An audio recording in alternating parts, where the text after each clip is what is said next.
Okay, so we have two species of Ericarmeria growing right next to each other. So we're going to start with this first one here. This is Ericarmeria linearifolia, linear leaf golden bush. It's a very attractive shrub. It's evergreen. It gets about 2 to 3 feet high and wide, and it's covered in these little daisies for a good portion of the year. Usually for about, not a good portion, for a good portion of the spring, excuse me. It's about 2 or 3 months in the springtime. If you water in a landscape, it will bloom more often during the year. That's what I meant to say. In a landscape, you also might want to remove some of the old seed heads to promote blooming. So again, this is an evergreen shrub. They call it turpentine weed because it kind of smells like turpentine. It is in the aster family, so it's a sunflower. We find it a lot growing in the chaparral zone. We're in the chaparral area on the western edge of the Mojave Desert. You can also find it in creosote bush scrub, Joshua tree woodland, pinyon juniper woodland, but usually higher up elevations, not out in the middle of the desert.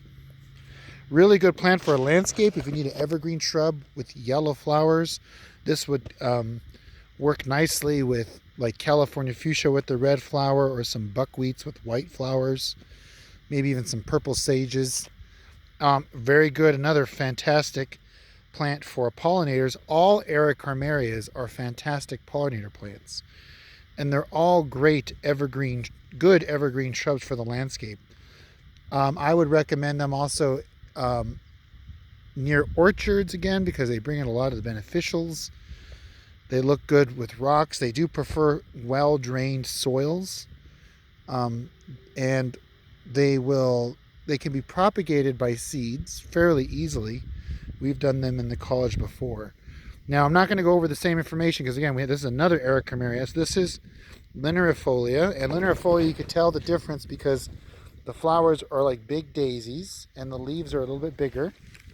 The other one, this is Ericarmeria cooperii.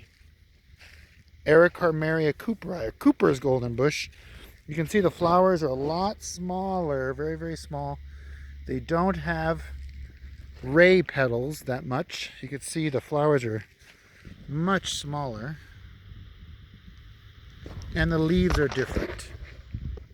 A smaller leafed variety of Ericarmeria. So there we have linearifolia and cooperii, both in the sunflower family, both good choices for the landscape. We need some yellow flowers, very hardy to cold and heat, and good at bringing the beneficials. Ericarmeria, linearifolia, and cooperii.